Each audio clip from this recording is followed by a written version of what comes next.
¿Y si le dijera que un 73% de las viudas de edad avanzada cometen un error devastador durante los 90 días que siguen a la pérdida de su cónyuge? Un error que, literalmente, acorta su propia esperanza de vida. Permítame compartir algo que le sorprenderá. La Facultad de Medicina de Stanford acaba de publicar un estudio pionero, realizado a lo largo de 7 años, con 12.000 adultos viudos mayores de 65 años. Lo que reveló es asombroso. Aquellos que conocían 5 advertencias cruciales vivieron, en promedio, 8,3 años más que quienes las ignoraron. No, no es un error.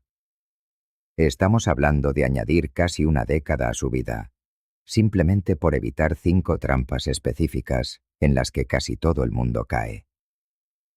La investigación desveló algo aún más perturbador.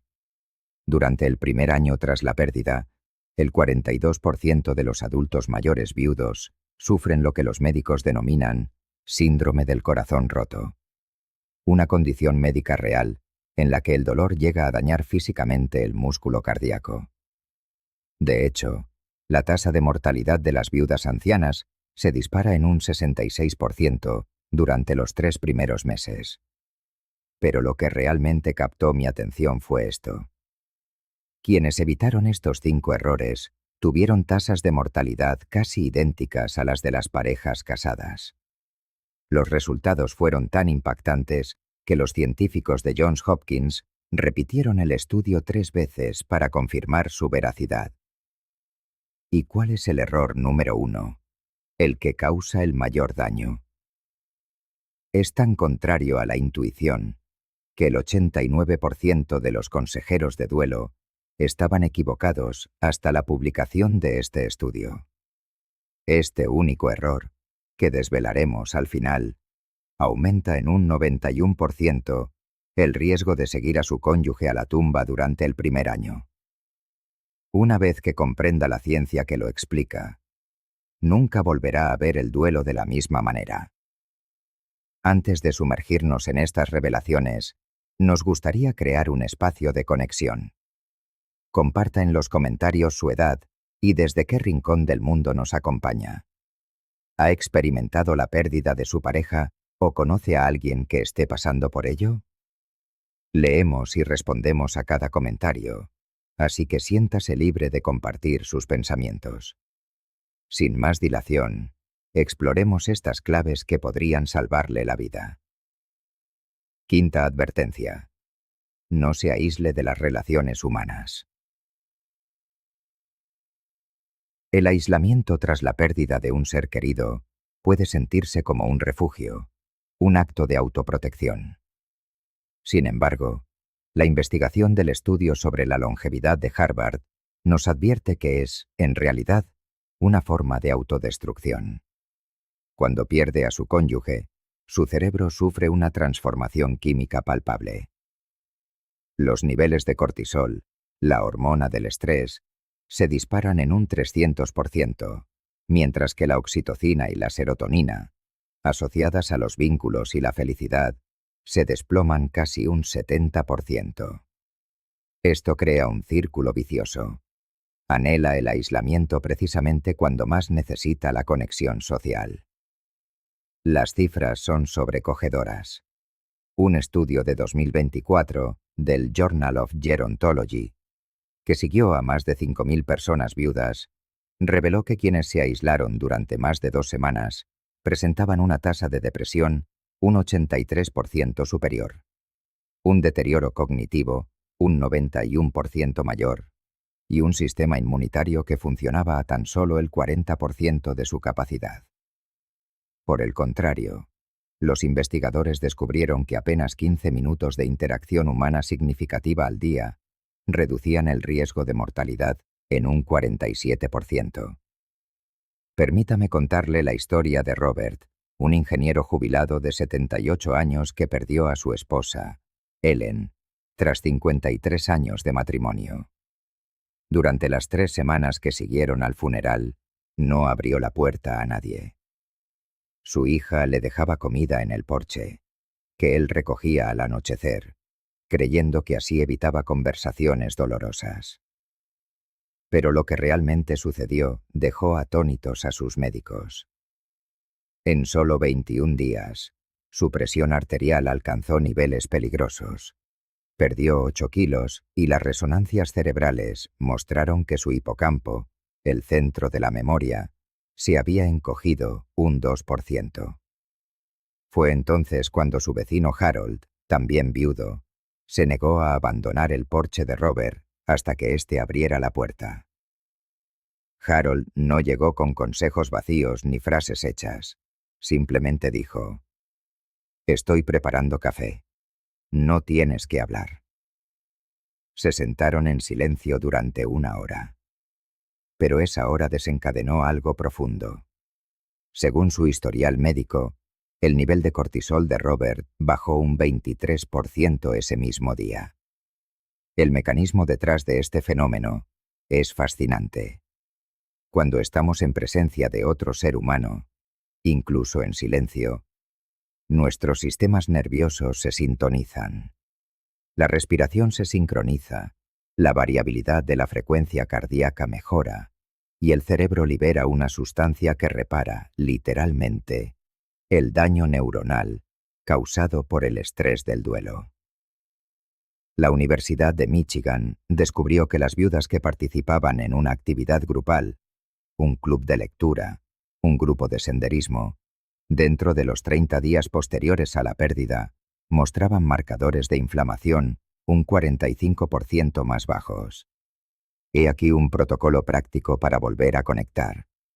Durante la primera semana, acepte al menos una visita al día, aunque solo sea por 10 minutos.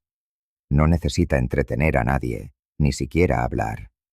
La simple presencia física es sanadora.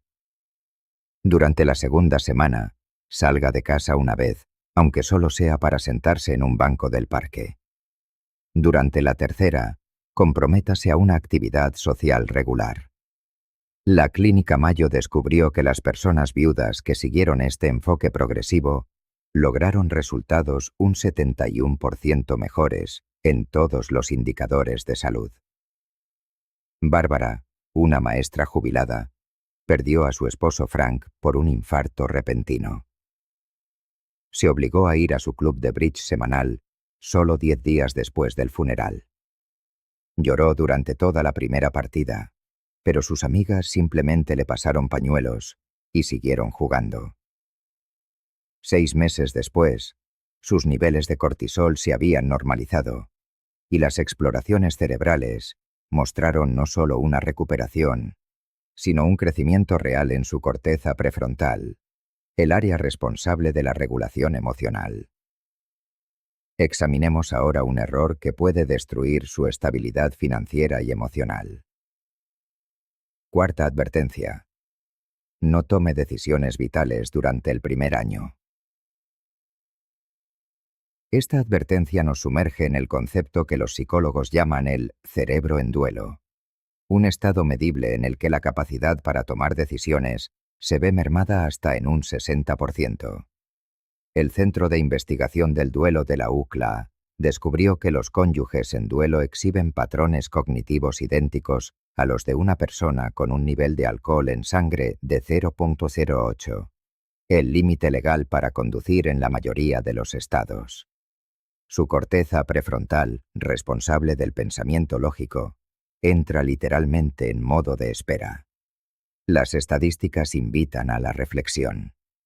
Entre las viudas que tomaron decisiones importantes, vender la casa, mudarse, casarse de nuevo o hacer cambios financieros significativos. En los 90 días posteriores a la pérdida, el 78% expresó un profundo arrepentimiento 2 años después.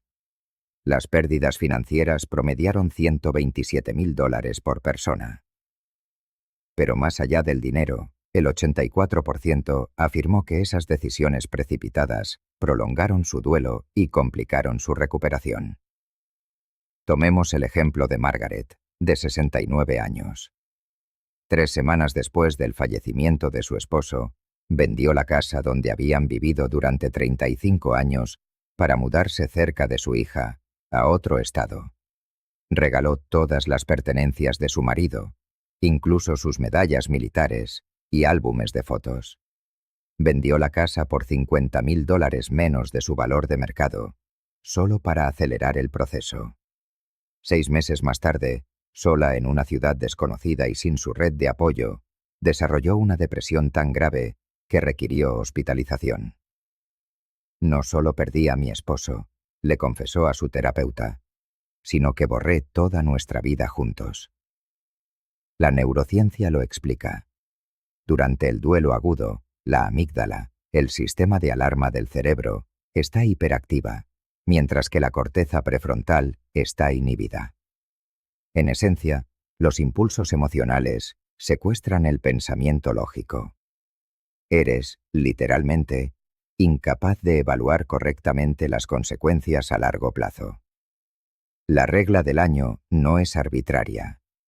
Las investigaciones demuestran que las vías neuronales comienzan a normalizarse entre los 10 y 12 meses.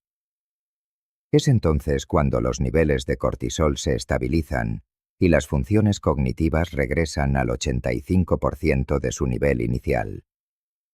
Las decisiones tomadas después de este periodo muestran solo un 12% de arrepentimiento. En su lugar, cree un protocolo de aplazamiento. Anote todas las decisiones importantes que sienta la necesidad de tomar y revíselas cada mes. Un estudio reveló que el 67% de las decisiones que parecían urgentes el primer mes resultaron innecesarias 6 meses después. Para las decisiones inevitables, adopte un enfoque consultivo. Reúna a 3 personas de confianza que le conocían antes de su pérdida. Si su consejo es unánime, proceda con cautela. Si uno solo de ellos expresa dudas, espere 3 meses más. William, un veterano de 81 años, estuvo a punto de regalar el piano de cola de su esposa 2 semanas después de su muerte. El silencio del instrumento era demasiado doloroso. Su hijo le convenció para que esperara. 8 meses más tarde, su nieta comenzó a tomar clases en ese mismo piano. Escuchar la música de Mary de nuevo, dijo William, no me trajo dolor. La trajo a ella de vuelta a la vida de la manera más hermosa. En la niebla de mi pena, habría destruido esa posibilidad. La investigación es clara. Desconfíe de las decisiones irreversibles tomadas en un estado emocional transitorio. Su yo del futuro se lo agradecerá. Pasemos ahora a un peligro físico crítico que la mayoría de la gente nunca ve venir. Antes de continuar, si este contenido le está resultando valioso, le invitamos a hacer clic en el botón Me gusta para que más personas puedan verlo y a suscribirse. Publicamos nuevos vídeos cada día con consejos de salud esenciales para personas mayores. Tercera advertencia. No descuide su salud física. El efecto de la viudez sobre el cuerpo es más grave de lo que la mayoría imagina. El New England Journal of Medicine publicó resultados impactantes. En los 6 meses posteriores a la pérdida, las personas viudas presentan los mismos marcadores inflamatorios que alguien con una enfermedad autoinmune activa. Su sistema inmunitario, en esencia, ataca a su propio cuerpo, acelerando el envejecimiento a nivel celular hasta en un 300%. Biológicamente, el duelo desencadena una inflamación masiva a través de tormentas de citoquinas, el mismo proceso observado en casos graves de COVID. Los telómeros, las capas protectoras de su ADN, se acortan 3 veces más rápido de lo normal. ¿El resultado? Una persona viuda que descuida su salud envejece el equivalente a 6 años en solo 12 meses. Su riesgo de sufrir un ataque cardíaco aumenta en un 210%, el de un derrame cerebral en un 180% e incluso el de padecer cáncer en un 45%. Piense en Charles, un corredor de maratón de 75 años. Tras la muerte de su esposa, dejó de hacer ejercicio, abandonó su medicación y subsistió a base de café y tostadas. En solo 4 meses, este hombre, previamente sano, sufrió un derrame cerebral leve. Sus médicos estaban asombrados. Su edad arterial había envejecido el equivalente a 15 años en solo 16 semanas. El Centro de Longevidad de Stanford ha identificado un protocolo mínimo de salud que puede revertir estos cambios. Lo llaman las 5 reglas de supervivencia. 1. Medicación. No tomar la medicación para el corazón o la diabetes, incluso solo 2 veces por semana, aumenta la mortalidad en un 67%. 2. Nutrición. Consumir al menos 20 gramos de proteína al día ayuda a mantener la masa muscular, que el duelo destruye rápidamente. 3. Movimiento. Caminar tan solo 10 minutos al día reduce los marcadores inflamatorios en un 34%. 4. Sueño. Dormir al menos 6 horas por noche previene el deterioro cognitivo que acompaña al duelo. 5. Hidratación. El duelo suprime la sensación de sed, pero la deshidratación acelera todos los marcadores negativos de salud. Dorothy, una enfermera jubilada de 71 años, era consciente de estos riesgos. Tras la muerte de su esposo, programó alarmas en su teléfono para tomar su medicación, se preparaba batidos de proteínas que podía beber, incluso sin apetito, y caminaba hasta el buzón 2 veces al día. Su disciplina dio sus frutos. Aunque su dolor emocional seguía siendo intenso, sus indicadores de salud física mejoraron.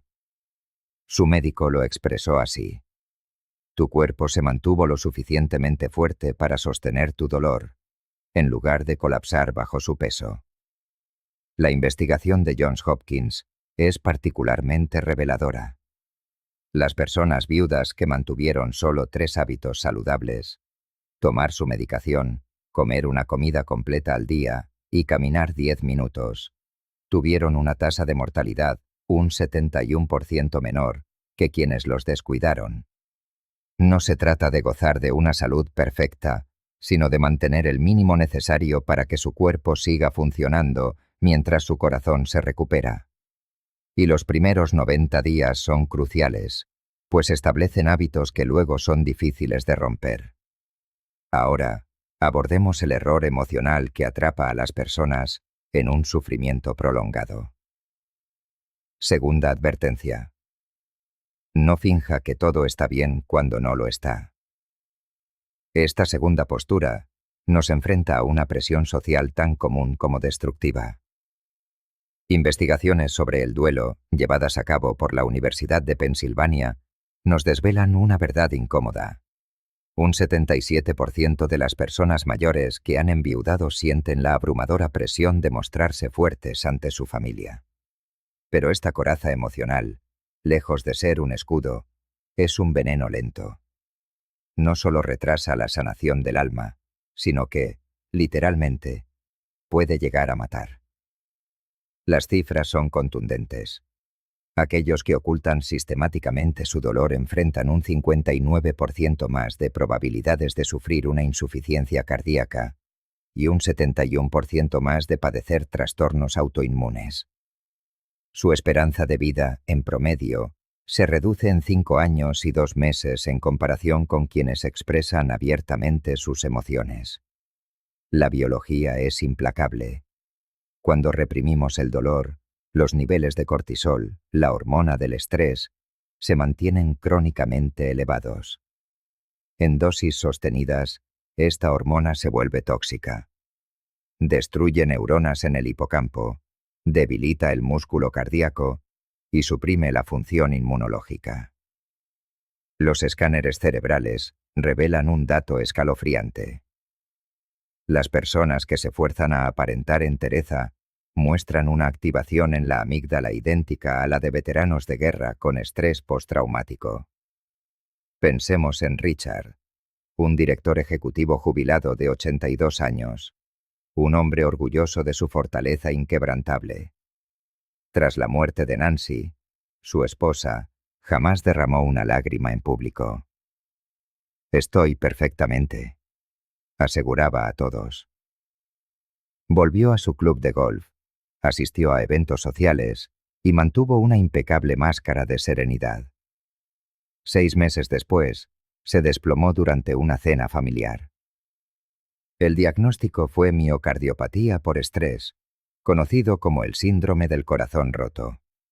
Su corazón había sido literalmente dañado por la prolongada represión de su pena. Las palabras de su cardiólogo fueron una revelación. Tu dolor necesitaba una válvula de escape, y como tus ojos no lloraban, tu corazón lo hacía por ti. La cultura japonesa, con su profunda sabiduría, nos ofrece el concepto de Ikigai, la razón de ser. Pero junto a él, reconocen el Namida, el poder sanador de las lágrimas. Un estudio de la Universidad Médica de Tokio, que siguió a 3.000 ancianos en duelo, descubrió que aquellos que lloraban sin tapujos mostraban una reducción del 43% en la inflamación corporal, una mejora del 38% en su función inmunológica y una recuperación psicológica un 52% más rápida. ¿Y qué ocurre a nivel físico cuando permitimos que las lágrimas fluyan? No es solo un desahogo. Las lágrimas que nacen del dolor contienen hormonas del estrés y toxinas acumuladas.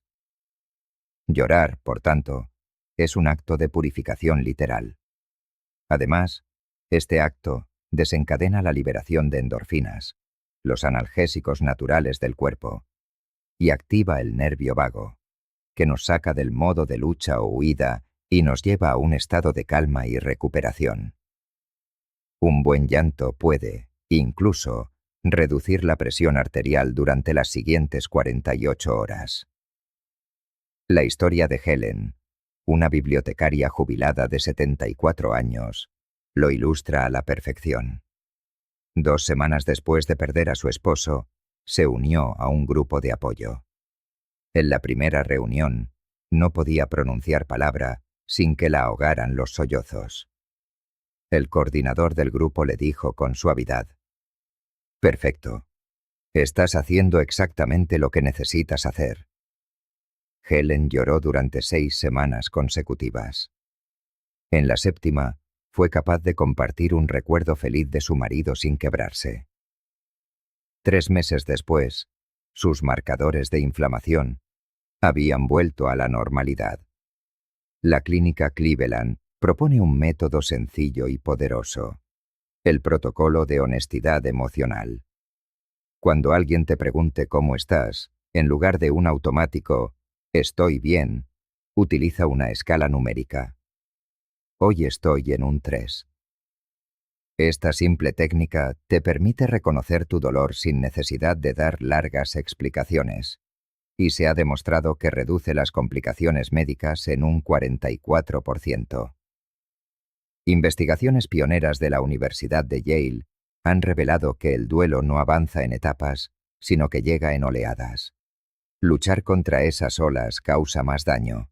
Aceptarlas y surfearlas es lo que nos permite sanar. Durante el primer mes, una persona viuda puede experimentar entre 12 y 15 oleadas de dolor intenso al día. 6 meses después, se reducen a 3 o 4. Cada ola vivida y expresada plenamente acorta el proceso global de duelo en aproximadamente 2 días. Y esto nos lleva al error más común y peligroso de todos. El error fatal es concebir la vida que nos queda como una mera sala de espera para la muerte. Un estudio histórico de Harvard, que siguió a 15.000 viudas durante 20 años, arrojó un dato devastador. Aquellas que inconscientemente decidieron que su vida había terminado con la de su cónyuge, tuvieron una tasa de mortalidad un 91% mayor durante el primer año. No se suicidaron. Simplemente dejaron de vivir. Dejaron de aprender, de hacer planes, de crear nuevos recuerdos. Esto no es filosofía, es biología medible. Las tomografías cerebrales de quienes se desconectan de la vida muestran una reducción del 67% en la actividad de su corteza prefrontal. Su cerebro, literalmente, comienza a apagarse, entrando en lo que los investigadores llaman muerte psicológica, mucho antes de la muerte física. Pero aquí es donde la historia da un giro asombroso. Aquellos que, por el contrario, eligen conscientemente seguir viviendo, aprendiendo nuevas habilidades, forjando nuevas relaciones, haciendo planes, experimentan cambios biológicos notables. Sus telómeros, los protectores de nuestro ADN, se alargan, revirtiendo el envejecimiento celular. La creación de nuevas neuronas aumenta en un 43%. Desarrollan lo que la ciencia llama crecimiento postraumático, volviéndose psicológicamente más fuertes que antes de su pérdida. El caso de Samuel, un viudo de 85 años, es un faro de esperanza. 2 meses después de perder a Ruth, su esposa durante 58 años, y a pesar de su inmenso dolor, se inscribió en un curso de informática. Ruth siempre quiso que aprendiera a usar el correo electrónico, explicó. Esa simple decisión desencadenó una cascada de transformaciones. Se conectó con sus nietos, se unió a un club de lectura virtual y comenzó un blog sobre el duelo. 1 año después, su cerebro mostraba un aumento de materia gris. Estaba rejuveneciendo a nivel neuronal. El mecanismo es extraordinario. Cuando una persona en duelo se embarca en un nuevo aprendizaje, su cerebro libera una proteína, conocida como BDNF, a niveles que superan en un 300% lo habitual. Esta proteína no solo repara el daño causado por el estrés del duelo, sino que crea vías neuronales completamente nuevas. La Universidad de California lo llama neuroplasticidad acelerada. Tu cerebro, buscando desesperadamente adaptarse a la pérdida, se vuelve ultra eficiente para crecer si le das una dirección. La investigación es clara. Aprender una nueva habilidad aumenta las probabilidades de supervivencia en un 44%. Planificar a futuro reduce la mortalidad en un 52%. Y entablar una nueva relación significativa en un 61%. ¿Y si se combinan las tres? El resultado es casi un milagro estadístico. El riesgo de mortalidad se iguala al de las personas de la misma edad que no han sufrido una pérdida. Alice, una viuda de 79 años, es el ejemplo perfecto. 6 semanas después de la muerte de su marido, empezó a dar clases de tejido. Lloré en cada clase, admitió. Pero esas lágrimas se mezclaban con un propósito. Sus nuevas alumnas se convirtieron en amigas. La enseñanza activó áreas de su cerebro que llevaban años inactivas. Y la planificación de las clases le dio un futuro por el que mirar. 5 años después, Alice no solo sobrevive, prospera. Sus puntuaciones cognitivas son incluso superiores a las que tenía antes de su inmensa pérdida.